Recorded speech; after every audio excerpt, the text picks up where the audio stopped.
মনে হচ্ছে আশা করি খুব ভালো হয়েছে। আর আমার গলাটা শুনে বুঝতে পারছো আমার একটু শরীরটা খারাপ, কারণ প্রচুর ঠান্ডা লেগেছে আর মানে জ্বরও ছিল, তাই আজকে ভিডিওটা দিতে পারিনি। তো এখন এডিট করে তোমাদেরকে ভিডিওটা শেয়ার করছি। তো শেয়ার করছি হচ্ছে কচু বাটা। তো মান কচু বা শাশুড়ি এনেছিল। তো দেখো এখন নারকেল ভেঙে নিচ্ছি, আর দেখো নারকেলটা খুব সুন্দর বেরিয়েছিল। আর এটা আগে থেকে ভিডিওটা করা ছিল, তো সেটা শেয়ার করা হয়নি।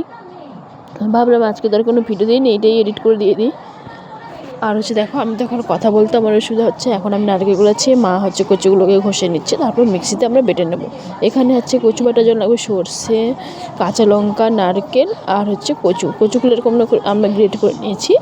তারপর এখন মিক্সিতে বেটে আনছি। তো দেখো বাটা হয়ে গেছে, সর্ষে তেল দিয়ে দিয়েছি। তো ওখানে দিয়েছি হচ্ছে তোমার কালো জিরা ফোড়ন, তারপর কচুগুলোকে একে দিয়ে দেবো।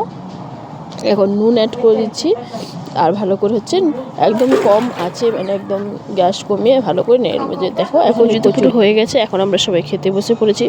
আর ওদের তো খুবই ভালো লাগছে, আর আমার তো খেতেই না খেতে গলা চুলকাচ্ছে। আমি তেঁতুল নিয়ে খেতে বসে পড়েছি। তো দেখো এই যে তেঁতুল। তো দেখা হচ্ছে পরে একটা ভিডিওতে, চলো টাটা।